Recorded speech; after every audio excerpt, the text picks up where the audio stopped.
move on to figuring out how you then sort of balanced or chose to balance the writing for the Telegraph, the other op-ed pieces and stuff that you do, your legal profession. I know you took a call at one point in time, I suppose, to say that I'm not going to do this full time because that might be all consuming again for you, given what little one understands about lawyers and legal profession, and then the broadcasting piece, and intermittently these amazing pieces of artworks that you come up with. Where did that come from into this whole mix?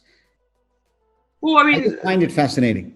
Yeah, I think going to university, I was always imbued with a sense of profession, I guess. I think like all sort of expectant parents who have somebody who's, I guess, reasonably academic, I think I had pretty much the choice of medicine or law.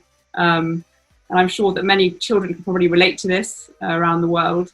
And I think, yeah, I was interested in the way in which society works more than I was interested in the way in which the body works. So hence went down the law path. And I think I've never thought of law as sort of a backup to journalism and writing and the broadcasting. I've always thought of it as a sort of necessary complement.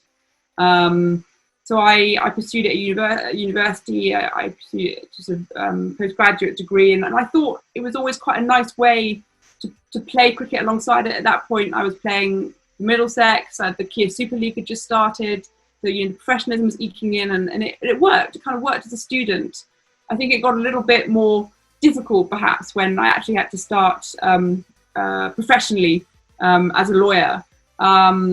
And I think I knew that I had to work a few years full time as a lawyer to kind of, find your area and to show that you're serious. But actually, since that time, I've managed to go part time.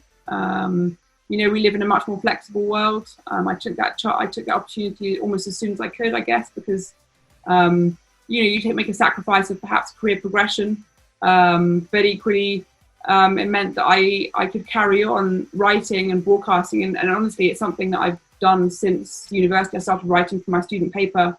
Honestly, I never thought of writing as a profession, mainly because I think it's such a unstable world, to be entirely honest. I mean, I think this was something that was really instilled in me from quite early. If you're going to be a journalist, I mean, good luck in a way. And I think that persists. Perhaps it's even got even more so now in the COVID world of, it's an unsecure world. It is difficult. And in a way, I'm lucky I've got that stability, I guess, of law. I never thought of it as a sort of backstop stability, but it is nice to be able to really pursue my journalism sort of from a position of passion and I write about things that I want to, and I broadcast on games that I want to. I don't have to do things that I guess I don't want to do, which you can turn things down, which perhaps isn't the sort of wisest career move all the time, but it means, you retain that passion, I guess. And that's the way I've operated. I've done the bulk of the law work in the winter and then managed to work it around the summer. Let's just move track a little, Izzy, and come to your trip to India when you came with Henry Moran and the others to broadcast for BBC Test Match Special, and in particular interested in you talking to our viewers about both your experience overall, but particularly the train journey that we talked about a lot when we got together in Mumbai, from Mumbai to Assam to Guwahati, and that long trip that you took, the amazing pictures that you put out. How did you see that? Did that sort of bring back some memories of early childhood in different parts of the world? Did that worry you at any point in time? Did you feel unsafe? Were you overjoyed? Did you get the famous English belly? I mean, I could ask you 100 questions just on that trip. So talk to us about that, please. I could talk to you for 100 hours just on that trip. Honestly, I think that's one of the best things I've ever done. And I have to be careful because it was a bit cheeky. I was out there with the BBC and we were covering 3 ODIs in Mumbai. So obviously right on the west coast, and then we were covering three T20s up in Guwahati in Assam, and I think when it was announced, my geography of India was kind of okay. I knew where the major cities were, but I didn't realise how far away and how close to kind of Bhutan and sort of going in towards Burma that Assam is. And we knew that we had 3 days, I think it was, between the last ODI and the first T20. And of course, with the BBC, I was there as an employee, and they had a sort of security assessment, and they had everything planned out, etc. And it was just sort of, we were very lucky because our scorer or statistician, Phil, he sort of said, he was there freelancing, and he said, I'm going to go by train, because he wasn't actually working for the BBC. And I just thought, I said, first of all, the question was, how are you going to do that? I mean, are you going to have enough time to do that? And he's like, no, I've planned it all out. I'll go from Mumbai to Kolkata, and then up over to Assam. And I was like, and that little seed just planted. And that was it, kind of. I think the biggest thing was trying to persuade the BBC that I was allowed to go and do that. And I remember my parents were a bit angry because, I was supposed to be there working, and this is a sort of, you can't go off on this free little jaunt of your own. But I also felt that when was I ever going to have that opportunity where I needed to be in one place and needed to get to the other? And if I wanted to, I could do it by sort of absorbing the whole of India in one go.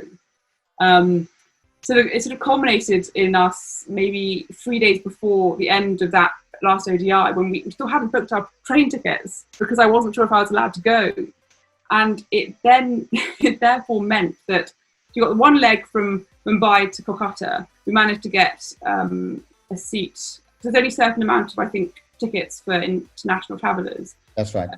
In, I think, second class with an aircon, which I was, this comes from a position of privilege, of course, but, I knew nothing of the Indian train system apart from that it was huge and that there was many, many different classes. But it meant that to get international tickets for the second leg, there was nothing, I think, except the sleeper class. I think when I mentioned this to my colleagues, they're a bit like, are you sure?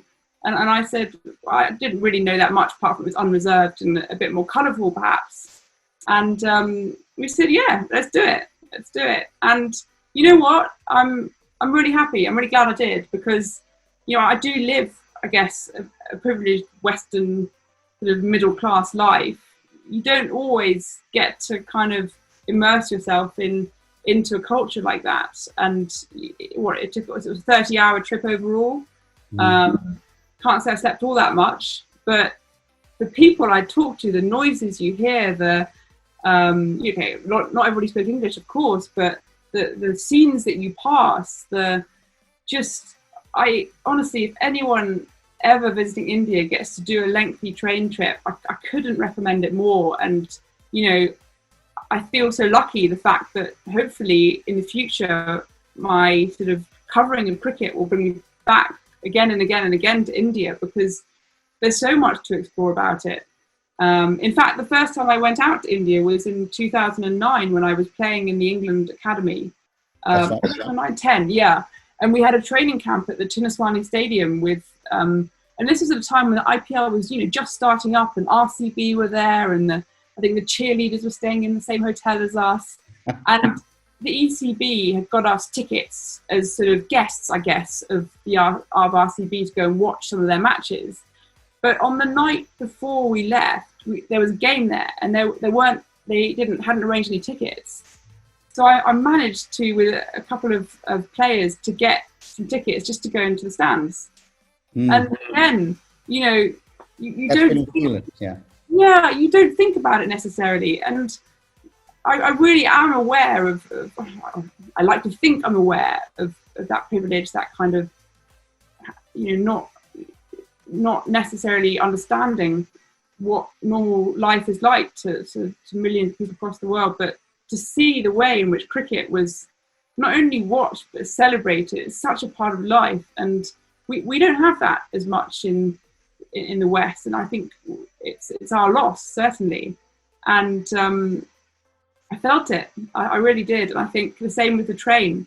You know, there's a lot of poverty around the world, but there's a lot of hope as well.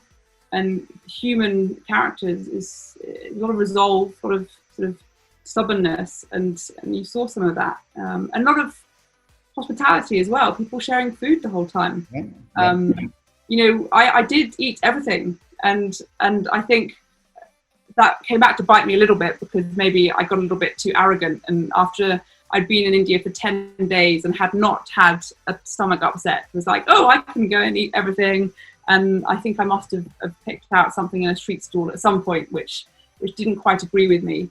But I wouldn't change that either, because, you know, within reason, you've got to try. Part of the experience, yeah. Well, you know, that's beautiful.